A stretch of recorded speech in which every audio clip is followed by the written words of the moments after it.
खेसारी भैया सामने से देखिए टकरा जाइएगा।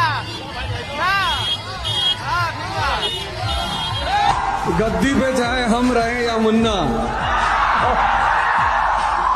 नियम सेम ही रहेगा। खेसारी लाल यादव और यामिनी सिंह आमने सामने प्रचार करते हुए सब लोग रथ लेके चलो, मत लेके यहाँ काम मत करो, आगे बढ़ो बाबू, आगे बढ़ते रहो, आगे बढ़ते रहो।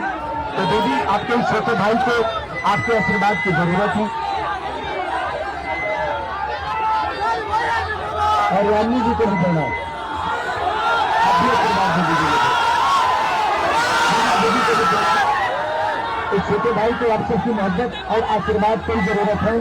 आप सब मेरे अपने हैं, सब छपरा के हैं और सबका आशीर्वाद लेके ही बड़ा हुआ हमने और बड़ा होना भी चाहते हैं आशीर्वाद। इस वीडियो में आपने साफ साफ देखा और देख सकते हैं कि यामिनी सिंह और एक तरफ खेसारी लाल यादव, मतलब कि दोनों साइड से ऐसा समय आ गया है कि खिलाफ में प्रचार कर रही हैं और खेसारी लाल यादव भी सामने। इसमें बीना मानवी भी हैं। जी हाँ, बीना मानवी भी यामिनी सिंह के साथ में है और खेसारी लाल यादव को देख सकते हैं कि खेसारी लाल यादव के लिए जनता लोग पागल है, चिल्ला रहे हैं। पहले भी मैंने कई वीडियो आपने को दिखाया, इंटरव्यू भी दिखाया कि यामिनी सिंह खेसारी लाल यादव के खिलाफ में उतर गई है। जी हाँ, खेसारी लाल यादव के खिलाफ में प्रचार करते हुए चौंकाने वाली बात यह है कि आमने सामने दोनों प्रचार करते हुए टकरा गए। जी हाँ, दोनों आमने सामने टकरा गए। अपने वीडियो में बात आपको बतला दूं कि खेसारी लाल यादव को यामिनी सिंह से 1% मतलब कि 0% भी फर्क नहीं पड़ने वाला है। और सबसे बड़ा कारण यह है कि जिस पार्टी को प्रचार कर रही है और खुद खेसारी लाल यादव का फायदा हो रहा है, इसलिए क्योंकि राखी गुप्ता भी बीजेपी के खिलाफ में है, तो उधर दोनों अपने आप में वोट काट ले रहे हैं और खेसारी लाल यादव को फायदा मिल रहा है। इस पे आपको क्या करना है नीचे कमेंट में बताना। सब्सक्राइब कर ले, फेसबुक इंस्टा पे है तो फॉलो कर ले।